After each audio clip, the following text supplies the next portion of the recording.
Deus seja louvado. Amém. Com a ajuda e a força de Deus, nós, organistas de Brasília, vamos recitar 1 aos Coríntios a partir do capítulo 1. Paulo, chamado apóstolo de Jesus Cristo, pela vontade de Deus, e o irmão Sóstenes. A Igreja de Deus que está em Corinto, aos santificados em Cristo Jesus, chamados santos, com todos os que em todo lugar invocam o nome de nosso Senhor Jesus Cristo, Senhor deles e nosso. Graça e paz da parte de Deus nosso Pai e do nosso Senhor Jesus Cristo. Sempre dou graças a meu Deus por vós, pela graça de Deus que vos tem dado em Jesus Cristo. Porque em tudo fostes reconhecidos nele, em toda a palavra e em todo o conhecimento. Como foi mesmo o testemunho de Cristo confirmado entre vós. De maneira que nenhum dom vos falta, esperando na manifestação do nosso Senhor Jesus Cristo, o qual vos confirmará até o fim, para serdes irrepreensíveis no dia do nosso Senhor Jesus Cristo. Fiel é Deus, pelo que foste chamado para a comunhão de seu Filho, Jesus Cristo, o nosso Senhor. Rogo vós, porém, irmãos, pelo nome do nosso Senhor Jesus Cristo, que digais todos uma mesma coisa e que não haja entre vós dissensões. Antes sejais unidos em um mesmo sentido e um mesmo parecer. Porque, a respeito de vós, irmãos meus, me foi comunicado pelos da família de Cloe que há contendas entre vós. Quero dizer com isto que cada um de vós diz: eu sou de Paulo, e eu de Apolos, e eu de Cefas, e eu de Cristo. Está Cristo dividido? Foi Paulo crucificado por vós? Foste vós batizado em nome de Paulo? Dou graças a Deus porque nenhum de vós batizei, a não ser a Crispo e a Gaio. Para que ninguém diga que fostes batizados em meu nome.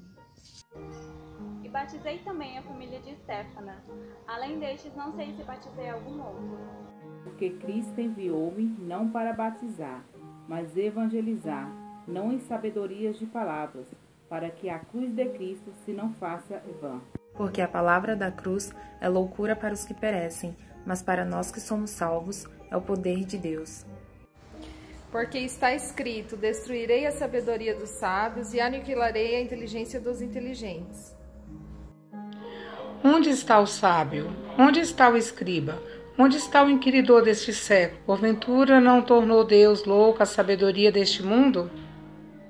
Visto como, na sabedoria de Deus, o mundo não conheceu a Deus pela sua sabedoria, mas aprove a Deus a salvar os crentes pela loucura da pregação. Porque os judeus pedem sinal, e os gregos buscam sabedoria. Mas nós pregamos a Cristo crucificado, que é escândalo para os judeus e loucura para os gregos. Mas para os que são chamados, tanto judeus como gregos, lhe pregamos a Cristo, poder de Deus, sabedoria de Deus. Porque a loucura de Deus é mais sábia do que os homens, e a fraqueza de Deus é mais forte do que os homens. Porque vede, irmãos, a vossa vocação, que não são muitos os sábios segundo a carne, nem muitos os poderosos, nem muitos nobres que são chamados. Mas Deus escolheu as coisas loucas deste mundo para confundir as sábias, e Deus escolheu as coisas fracas deste mundo para confundir as fortes. E Deus escolheu as coisas vis deste mundo e as desprezíveis e as que não são, para aniquilar as que são. Para que nenhuma carne se glorie perante ele.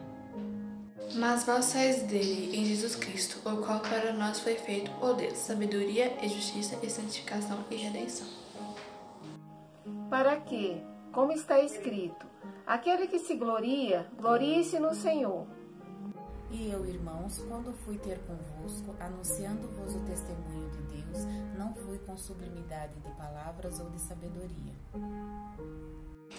Porque nada me propus saber entre vós, senão a Jesus Cristo e este crucificado.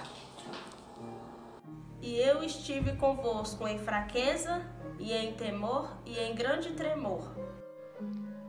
A minha palavra e a minha pregação não consistiu em palavras persuasivas de sabedoria humana, mas em demonstração de espírito e de poder.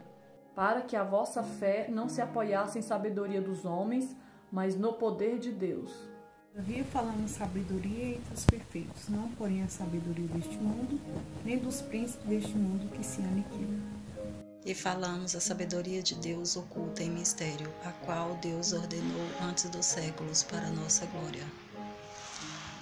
A qual nenhum dos príncipes deste mundo conheceu, porque se a conhecessem, nunca crucificariam ao Senhor da glória.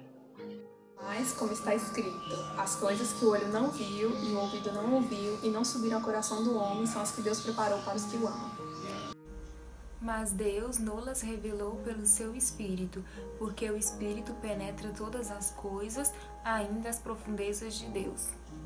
E qual dos homens sabe as coisas do homem, senão o Espírito do homem que nele está? Assim também ninguém sabe as coisas de Deus, senão o Espírito de Deus. Mas nós não receberemos o Espírito do mundo, mas o Espírito que provém de Deus, para que pudéssemos conhecer o que nos é dado gratuitamente por Deus.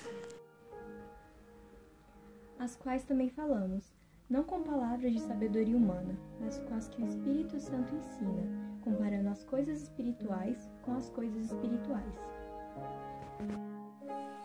Ora, o homem natural não compreende as coisas do Espírito de Deus, porque lhe parece loucura, e não pode entendê-la, porque elas se discernem espiritualmente. Mas o que é espiritual discerne bem tudo, e ele de ninguém é discernido. Porque quem conheceu a mente do Senhor para que possa instruí-lo? Mas nós temos a mente de Cristo. E eu, irmãos, não vos pude falar como a espirituais, mas como a carnais, como a meninos em Cristo. Com leite vos criei e não com manjar, porque não podeis e nem tampouco agora o podeis. É manifesto que vós sois a carta de Cristo, escrita não com tinta, mas com o Espírito de Deus vivo, não em tábuas de pedra, mas nas tábuas de carne do coração. Porque dizendo um, eu sou de Paulo, e o outro, eu de Apolos, porventura não sois carnais? Juntas agradecemos a Deus por estes capítulos recitados. Deus seja louvado.